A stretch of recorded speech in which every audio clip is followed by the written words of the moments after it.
La délibération 14. Alors, vu la loi numéro 84-53 du 26 janvier 1984 portant dispositions statutaires relatives à la fonction publique territoriale et notamment les articles 22, 23-1, 24 alinéas 2 et 25, vu la convention unique annuelle relative aux missions optionnelles du centre de gestion de la fonction publique territoriale de Seine-et-Marne, vu la délibération du conseil d'administration du centre de gestion de Seine-et-Marne du 10 octobre 2017, approuvant les termes de la convention unique annuelle relative aux missions optionnelles du centre de gestion du 77, considérant l'exposé des motifs ci-après, la loi du 26 janvier 1984 prévoit le contenu des missions optionnelles que les centres de gestion de la fonction publique territoriale sont autorisés à proposer aux collectivités affiliées ou non affiliées de leur département, que ces missions sont détaillées aux articles 23-1, 24 alinéas 2 et 25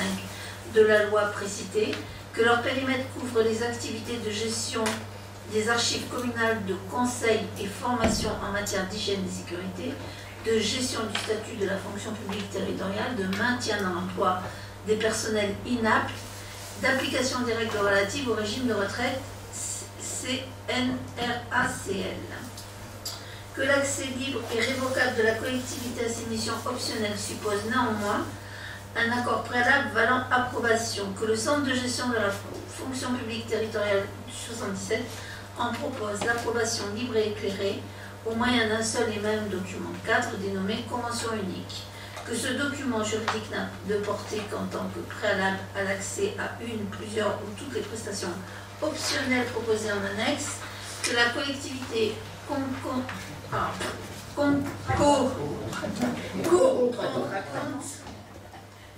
détenue par ses obligations et les sommes dues qu'avec la due production d'un bon de commande ou bulletin d'inscription aux prestations de son libre choix. Peu compliqué à dire. Vu l'exposé du rapporteur, le conseil municipal, après en avoir délibéré, réapprouve la convention unique pour l'année 2020 relative aux missions fonctionnelles du centre de gestion de la fonction publique territoriale de Seine-et-Marne et autorise M. le maire à signer la convention et ses éventuels avenants. Bon, c'est classique, hein, c'est chaque année.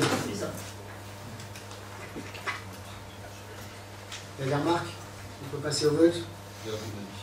Non. Y a-t-il des votes contre? Des abstentions? Une. Adopté. Merci.